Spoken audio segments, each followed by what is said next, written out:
Hello ഒരുവൻ, നമ്മൾ വളരെയധികം കേൾക്കുന്ന ഒരു ടേമാണ് വെബ് ഡെവലപ്മെൻറ്റ് എന്നുള്ളത്. പക്ഷേ എങ്ങനെ ഒരു വെബ് ഡെവലപ്പർ ആവാൻ എന്തൊക്കെ സ്കിൽസ് വേണം, എന്തൊക്കെ പഠിക്കേണ്ടതായിട്ട് ആവശ്യമുണ്ട്, എന്തൊക്കെ ടെക്നോളജികൾ അറിഞ്ഞിരിക്കണം, വെബ് ഡെവലപ്പർ ആയി കഴിഞ്ഞാൽ എത്ര സാലറി കിട്ടും എന്നുള്ള കാര്യങ്ങളെക്കുറിച്ച് പലർക്കും ധാരണയില്ല. സോ ഇന്നത്തെ വീഡിയോയിൽ നമ്മൾ അത്തരത്തിലുള്ള കാര്യങ്ങളാണ് പറയാൻ വേണ്ടി പോകുന്നത്. ഈ ചാനൽ വീഡിയോ ആദ്യമായിട്ട് കാണുന്നവർക്ക് എന്നെ ഇൻട്രൊഡ്യൂസ് ചെയ്യാം. എൻ്റെ പേര് സാഹിർ. ഈ ചാനലിനോട് data science, artificial intelligence, finance, programming, full stack development, MERN stack, software testing, digital market തുടങ്ങിയ വീഡിയോകൾ പോസ്റ്റ് ചെയ്യുന്നത്. ഈ ചാനലിൻ്റെ എയിം എന്നെ ഫ്രഷേഴ്സ് ആയിട്ടുള്ള കരിയർ ഗ്യാപ്പുള്ളവർക്കും ഒരു IT കരിയർ എനേബിൾ ചെയ്യാമെന്നുള്ളതാണ്. So once again I'm Sahir. Welcome to the video learn.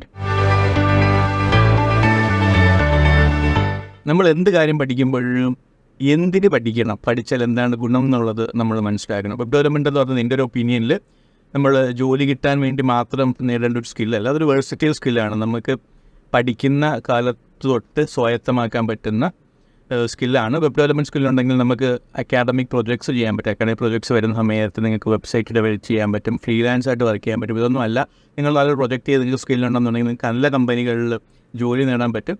നമ്മൾ ചെറുതും വലുതുമായ ഒട്ടനവധി കമ്പനികൾ, അതായത് നമുക്കിപ്പോൾ മൾട്ടിനാഷണൽ കമ്പനീസായ ഗൂഗിളും ആമസോണും ഫേസ്ബുക്കും ഇൻഫോസിസും ആക്സെഞ്ചറും TCSലും എല്ലാം നമുക്ക് വെബ് ഡെവലപ്മെൻറ്റിന് ഒരുപാട് വേക്കൻസീസ് അവൈലബിൾ ആണ്.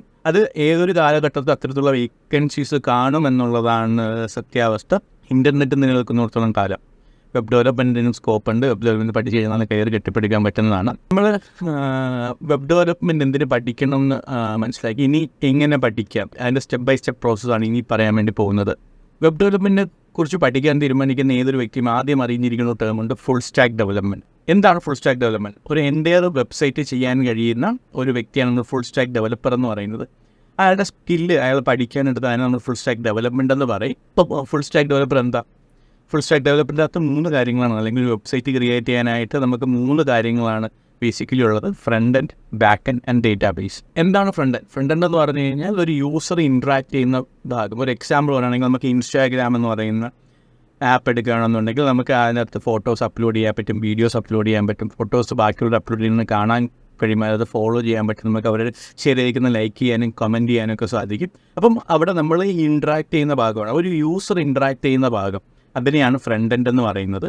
വേറൊരു എക്സാമ്പിൾ പറയുകയാണെന്നുണ്ടെങ്കിൽ നമുക്ക് യൂട്യൂബ് എടുക്കുകയാണെങ്കിൽ എന്താണ്, നമുക്ക് അതിൻ്റെ അകത്ത് വീഡിയോ കാണാൻ പറ്റും, വീഡിയോയിൽ വോളിയം കൂട്ടാനും കുറയ്ക്കാനും പറ്റും, നമുക്ക് ചാനൽസ് സബ്സ്ക്രൈബ് ചെയ്യാൻ പറ്റും, നമുക്ക് കമൻറ്റ് ചെയ്യാൻ പറ്റും ആ വീഡിയോ കണ്ടിട്ട്, അല്ലേ? അപ്പോൾ അവിടെയൊക്കെ നമ്മൾ എന്താണ്, ഒരു യൂസർ ഇൻട്രാക്ട് ചെയ്യുന്ന ഭാഗം. അപ്പോൾ ഒരു യൂസർ ഇൻട്രാക്ട് ചെയ്യുന്ന ഭാഗത്തിനെയാണ് നമ്മൾ എന്താണ് ഫ്രണ്ട് എൻഡ് എന്ന് പറയുന്നത്.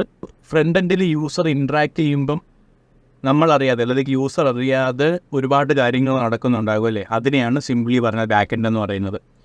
അതായത് നമ്മളിപ്പം നേരത്തെ സൂചിപ്പിച്ചതുപോലെ ഇൻസ്റ്റാഗ്രാമിൽ ഒരു ഫോട്ടോ അപ്ലോഡ് ചെയ്യുമ്പോൾ അവിടെ എന്താ പറയുക, ഒരു ആക്ഷൻ നടക്കുകയാണ്. ആ ആക്ഷൻ നടക്കുമ്പോൾ ബാക്കിൽ കുറച്ച് കോഡ്സ്, സോഫ്റ്റ്വെയർ പ്രോഗ്രാംസ് റൺ ചെയ്യുന്നുണ്ട്, സോഫ്റ്റ്വെയർ കോഡ് റൺ ചെയ്യുന്നുണ്ട്.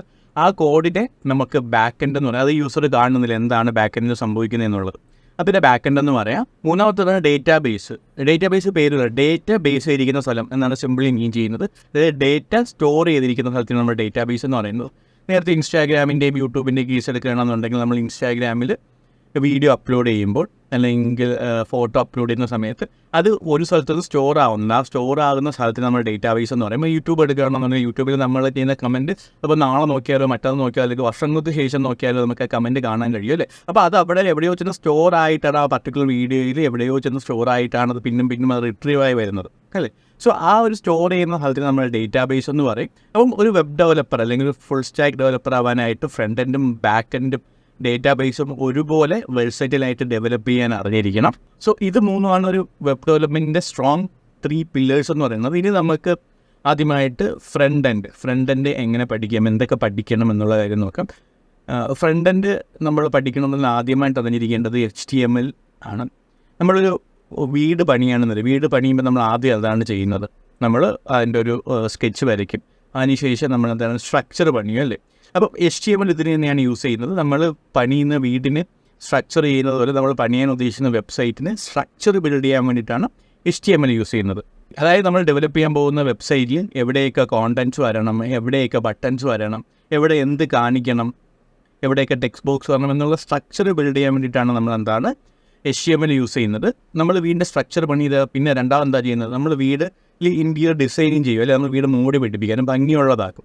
അതുപോലെ ഒരു വെബ്സൈറ്റിന് ഭംഗിയുള്ള ബിൽഡിംഗ് സ്ട്രക്ചർ ബിൽഡ് ചെയ്ത് വെബ്സൈറ്റിന് ഭംഗി പിടിപ്പിക്കാൻ അല്ലെങ്കിൽ മോടി പിടിപ്പിക്കാനാണ് നമ്മൾ CSS അല്ലെങ്കിൽ കാസ്കേഡിംഗ് സ്റ്റൈൽ ഷീറ്റ് ഉപയോഗിക്കുന്നത്. നമ്മുടെ വെബ്സൈറ്റിൽ സ്റ്റൈൽസ് ആഡ് ചെയ്യാൻ വേണ്ടിയാണ് നമ്മൾ CSS യൂസ് ചെയ്യുന്നത്. മൂന്നാമത്തതാണ് ജാവാസ്ക്രിപ്റ്റ് എന്ന് പറയുന്നത്. ജാവാസ്ക്രിപ്റ്റ് നമ്മളുടെ വെബ്സൈറ്റ് ഡൈനാമിക് ആക്കാൻ. എന്താണ് ഡൈനാമിക് ആക്കുക എന്നുള്ളത്? നമ്മൾ ഒരു സ്ട്രക്ചർ ബിൽഡ് ചെയ്ത് കഴിഞ്ഞിട്ട് നമുക്കിപ്പം അതിൻ്റെ അകത്ത് ആക്ഷൻസ് ഉണ്ട്. നമുക്ക് ഡോർ വെക്കണം, എന്നാൽ നമുക്ക് ചുമ്മാ ഡോറില്ലാതിരിക്കാൻ പറ്റത്തില്ല. നമുക്ക് അതിനകത്ത് ഓരോ ആക്ഷൻസ് വേണം. നമുക്ക് കിച്ചൺ ആണെന്നുണ്ടെങ്കിൽ ഫുഡ് കുക്ക് ചെയ്യാനുള്ള തരത്തിലുള്ള കാര്യങ്ങൾ വേണം. നമുക്ക് ബെഡ്റൂം ആണെന്നുണ്ടെങ്കിൽ അങ്ങനത്തെ കാര്യങ്ങൾ വേണം. നമുക്ക് ലൈറ്റ് വേണം, സ്വിച്ച് വേണം, ഫാൻ വേണം, അങ്ങനെ ഒരുപാട് കാര്യങ്ങളുണ്ട്. അതുപോലെ അത് തന്നെയാണ് ജാവാസ്ക്രിപ്റ്റിന് വെബ്സൈറ്റിൻ്റെ കാര്യം എടുത്ത് നോക്കുകയാണെങ്കിൽ പറയാനുള്ളത്. നമ്മളുടെ വെബ്സൈറ്റിൽ ആക്ഷൻസ് എവിടെ ബട്ടൺ വെച്ചാൽ ബട്ടൺ ക്ലിക്ക് ചെയ്യുമ്പോൾ അടുത്ത പേജിലോട്ട് പോകണമോ, അല്ലെങ്കിൽ നേരത്തെ പറഞ്ഞ പോലെ നമുക്ക് ഫോട്ടോ അപ്ലോഡ് ചെയ്യണമെങ്കിൽ അവിടെ ഒരു ആക്ഷൻ കൊണ്ടുവരാൻ, അങ്ങനെയുള്ള കാര്യങ്ങളൊക്കെ ചെയ്യാൻ വേണ്ടിയിട്ടാണ് ജാവാസ്ക്രിപ്റ്റ് നമ്മൾ യൂസ് ചെയ്യുന്നത്. ഈ 3 സ്കില്ലും ഫ്രണ്ട് എൻഡ് ഡെവലപ്പ് ചെയ്യാൻ വേണ്ടിയിട്ട് ഭയങ്കര മാൻഡേറ്ററി ആണ്. പക്ഷേ ഇത് പഠിച്ചെടുക്കാൻ, ഈ 3 സ്കില്ലും പഠിച്ചെടുക്കാനായിട്ട് വളരെ ബുദ്ധിമുട്ടൊന്നുമില്ല. ഏതൊരു നോൺ ടെക് ബാക്ക്ഗ്രൗണ്ടിൽ നിന്ന് വന്നവർക്കും പഠിച്ചെടുക്കാൻ പറ്റുന്നതാണ്. ഒരു 1 to 2 months ഉണ്ടെന്നുണ്ടെങ്കിൽ ഡെഫിനറ്റ്ലി നല്ല പ്രൊജക്റ്റ് വെച്ചുകൊണ്ട് നിങ്ങൾക്ക് പഠിച്ചെടുക്കാം. മൾട്ടിപ്പിൾ പ്രൊജക്ട്സ് വെച്ച് നിങ്ങൾക്ക് പഠിച്ചെടുക്കാൻ പറ്റും. നമ്മുടെ എഡിയോറിലെ ഈ 3 കാര്യങ്ങളും 10 പ്രൊജക്റ്റോളം വെച്ചിട്ടാണ് 2 മാസം കൊണ്ട് പഠിപ്പിച്ചെടുക്കുന്നത്. സോ നിങ്ങൾക്ക് അങ്ങനെ പ്രൊജക്ട്സ് ഹാൻഡ്സ് ഓൺ വെച്ച് പഠിച്ചെടുക്കണമെന്നുണ്ടെങ്കിൽ you can connect with us at 9746223. അതല്ലാതെ നമ്മുടെ യൂട്യൂബിൽ തന്നെ വെബ് ഡെവലപ്മെൻറ്റ് എന്ന് പറഞ്ഞൊരു കംപ്ലീറ്റ് ഒരു 2 hours പ്ലേലിസ്റ്റ് കൊടുത്തിട്ടുണ്ട്. ആ പ്ലേലിസ്റ്റ് നോക്കിക്കഴിഞ്ഞാൽ നിങ്ങൾക്ക് ഒരു വെബ്സൈറ്റിൻ്റെ സ്ട്രക്ചർ ബിൽഡ് ചെയ്യാൻ എങ്ങനെയാണ് സ്റ്റൈൽ കൊടുക്കുന്നതെന്നൊക്കെ മനസ്സിലാക്കാൻ പറ്റും. അത് നോക്കി നിങ്ങൾ പഠിച്ചാലും മതിയാകും. ഇത് 3 പഠിച്ചതിന് ശേഷം ഇപ്പോഴത്തെ കറണ്ട് മാർക്കറ്റ് ഡിമാൻഡ് അനുസരിച്ചിട്ട് നമുക്ക് ഏതെങ്കിലും ഒരു ഫ്രെയിം വർക്കിനെ കുറിച്ചും കൂടെ അറിഞ്ഞിരിക്കണം. അപ്പം ഫ്രണ്ട് എൻഡ് ഫ്രെയിം വർക്ക് ഇന്ന് മോസ്റ്റ് പോപ്പുലർ ആയിട്ടുള്ളതെല്ലാം ജാവാസ്ക്രിപ്റ്റിൻ്റെ തന്നെ ഫ്രെയിം വർക്ക്സ് ആണ്. അതിൽ തന്നെ ഏറ്റവും മോസ്റ്റ് പോപ്പുലർ എന്ന് റിയാക്റ്റ് ആണ്.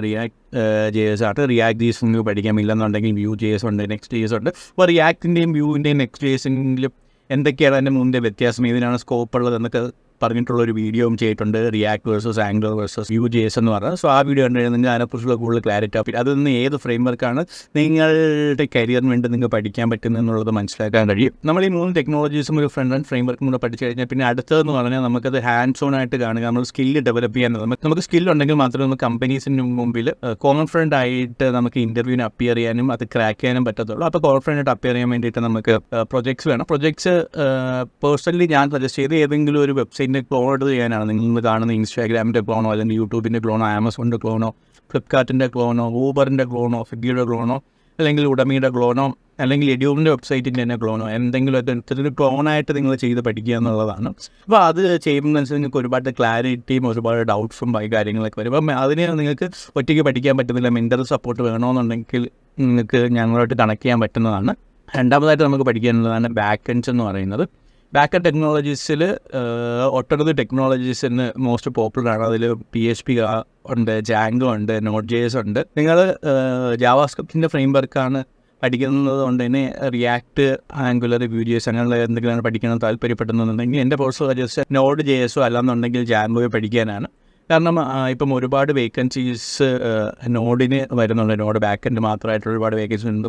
കൂടാതെ ഇപ്പം നമുക്ക് ഫ്രണ്ട് എൻഡായ റിയാക്റ്റും ജാങ്കോയായിട്ടൊക്കെ കണക്ട് ചെയ്തിട്ട് ചെയ്യാൻ പറ്റുന്ന ഒരുപാട് പ്രൊജക്ട്സും അങ്ങനെയുള്ള ഒരുപാട് സ്കോപ്പുള്ള പ്രൊജക്ട്സൊക്കെ പല കമ്പനീസ് വരുന്നുണ്ട്. അങ്ങനെയുള്ള മൾട്ടിപ്പിൾ തരത്തിലുള്ള ക്രോസ് പ്ലാറ്റ്ഫോം റിലേറ്റഡുള്ള വേക്കൻസി ഒരുപാട് കണ്ടുവരുന്നുണ്ട്. അപ്പോൾ നിങ്ങൾ എൻ്റെ പേഴ്സണൽ സജഷൻ ജാങ്കയോ അല്ലാന്നുണ്ടെന്നുണ്ടെങ്കിൽ Node.js പഠിക്കാനുള്ളതാണ്. ബാക്ക് എൻഡ് ആണെങ്കിൽ ജാവ ആണെങ്കിലും പഠിക്കാം. പക്ഷേ ജാവ ബാക്കിയുള്ള പ്രോഗ്രാമിംഗ് അതായത് പൈത്തണും ജാവാസ്ക്രിപ്റ്റ് കമ്പയർ ചെയ്യുമ്പം കുറച്ചു ടഫാണ്. അതുകൊണ്ടാണ് ഞാൻ അതിനെക്കുറിച്ച് സജസ്റ്റ് ചെയ്തത്. അല്ലാതെ നിങ്ങൾക്ക് ജാവ പഠിക്കണമെങ്കിൽ ജാവയുടെ സ്പ്രിംഗ് എന്ന് പറയുന്ന ഒരു ഫ്രെയിം വർക്കുണ്ട്, അതൊക്കെ നിങ്ങൾക്ക് പഠിക്കാൻ പറ്റുന്നതാണ്. നമ്മൾ ഫ്രണ്ട് എൻഡും ബാക്ക് എൻഡും മനസ്സിലാക്കി. ഇനി മൂന്നാമതൊരു കാര്യമുണ്ട് ഡേറ്റാബേസ് അല്ലേ.